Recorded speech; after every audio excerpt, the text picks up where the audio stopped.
Welcome everyone to my channel. If you haven't been here before, please sit down. We are going to discuss A Court of Thorns and Roses by Sarah J. Maas. I'm going to read the back first before we get into all this stuff. When 19-year-old huntress Freyra kills a wolf in the woods, a terrifying creature arrives to demand retribution. Dragged to a treacherous magical land she knows about only from legends, Freyra discovers that her captor is not truly a beast, but one of the lethal immortal fairies who wants to rule over her world. At least he's not a beast all the time. As she adapts to her new home, her feelings for the fairy Tamlin transition from icy zeal into a fiery passion that burns through every lie she's been told about the beautiful, dangerous world of the Fae. But something is not right in the fairy lands. An ancient wicked shadow is growing, and Freyra must find a way to stop it or doom Tamlin and his world forever. Okay, so I tried. Guys, I tried so fucking hard to get into this book. But I couldn't get into it at all. To me, Freyra was just apathetic. She had no real emotion. She didn't react like a normal fucking person does. When she sees a giant-ass wolf staring at her, she doesn't panic, which is what normal is for huntresses. But when there's a terrifying creature in your home telling you that somebody killed the wolf and they had to pay for it, she doesn't really panic then either. And then when you're whisked away and you're brought to a different world, technically, over a wall into fairyland, you still don't panic? You get bitten by a guy who is high on drugs for making spring, and you don't panic. You just push him away and laugh. Freyra does not react like a normal human being should or does, and I can't get into that. I can't get into that type of story. It's not clicking for me. I am 50% of the way through this book, and I can't get into it. I just can't. So I'm not going to force myself to continue reading it. I gave it 50% halfway through the book. I gave it Audible read as well. I listened to some of it through Audible, and I still couldn't get into it. Not the way I wanted to. Now, this doesn't mean I'm done with Sarah J. Maas, okay? I will pick up maybe Throne of Glass and see if that's good, or Crescent City and see if that's good. This book didn't click with me. Maybe one of her other books will, because I still want to try those. It's just this particular book is a no-go for me. I'm not going to get into it. I'm not going to be able to complete this. It's just not going to happen. I'm not going to force myself to read it when I have no interest in it. None. Whatsoever. So, yeah, that's the end of that. I can't help how I feel. I can't help the way it makes me feel, this book. So we're just gonna go with that. Now, to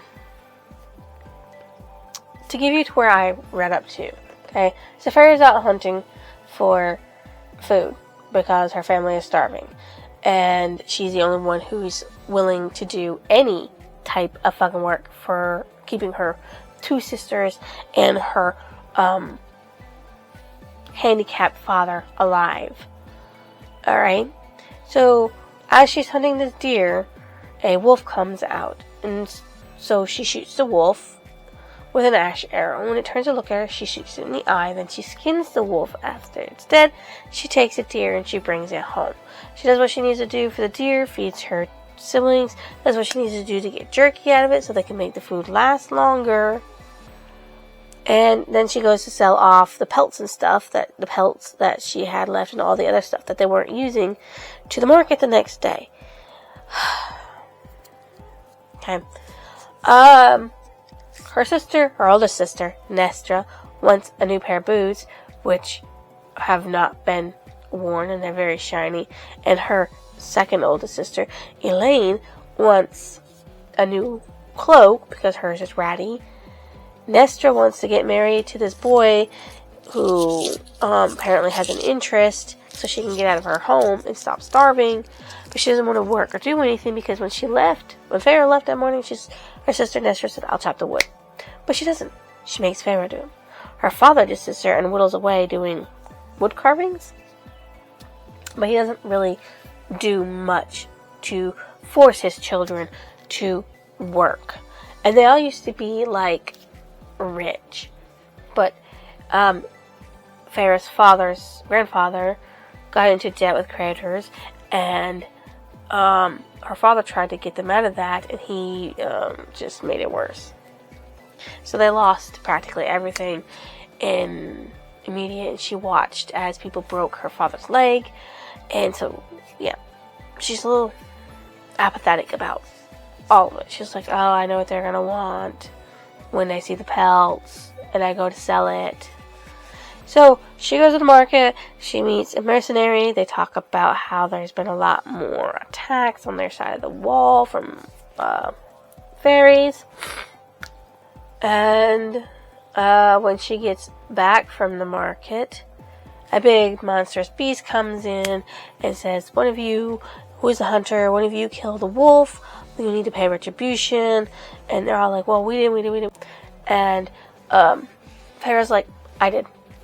And she's like, what's the punishment? He's like, well, you have to live in Fairyland permanently, forever. And so she rattles off a bunch of instructions to her sisters and father about the meat and the money and all that stuff. And she goes with him. It takes 2 days to get there. She's asleep for most of it because that's what the power is. She meets Lucian and Tamlin and learn that the wolf she killed was a fairy that had been sent over there. She finds out about a blight that is weakening them weakening the magic. Tries to escape. Tries to think of a way to get out of the agreement she had made. It was part of a treaty where if you kill fairy, you have to go live in Fairyland or die. So yeah, I read up past the Great Festival and the fact that he had smelled her and he had gone to her afterwards and said, I would have made slow, soft love to you, or would have made it worth your while. Then he bit her, and then she came to and pushed him away and lectured him. And then showed it off the next day to embarrass Tamlin. She caught something called a Cyril, which can tell nothing but the truth.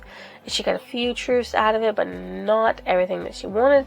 So she knows there's something going on more than just a blight, but she doesn't know what it is, and nobody's saying anything. So yeah, that's where I ended. Like, yeah. I just couldn't get into it. I didn't like none of them. I didn't like none of the characters. I didn't feel no attachment to any of them. And when you're 51% of the way through a book, you should be attached to a character by then. You should be definitely attached to either a side character, a main character, the main romance. I wasn't. I fucking wasn't. And I'm sorry, I just wasn't attached. And I tried so hard to give this a chance. So, I don't have a favorite character, and I don't have a favorite dislike character. What's the most memorable?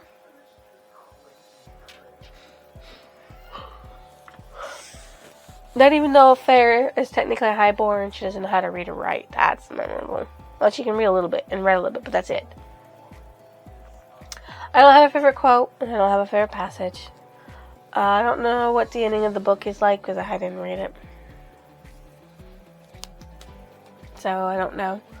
This book is part of a series called A Court of Thorns and Roses. At the time of the printing of this book, they have 5 6 and 7 have not dropped, but they're going to be dropping soon-ish, I believe. Sometime maybe this year or next year. Really? I rate this book a 2.75 because I just felt like the characters were unlikable to me. Maybe it gets better towards the end of the book, but I'm not going to force myself to read it. I have no real interest in it. I tried 212 pages. Chapter 24 is what I stopped on. I can't force myself to do it no more. I just can't. I can't, I'm sorry. I feel nothing for these characters. I have no sympathy for Feyre, and I have no sympathy for Tamlin and whatever he's going through, because they don't really express anything besides, oh, I did not know.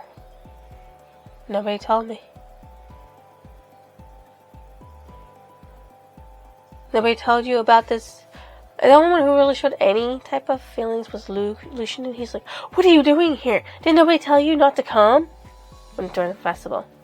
She's like, no. I don't even know what's going on. The festival looks pretty cool.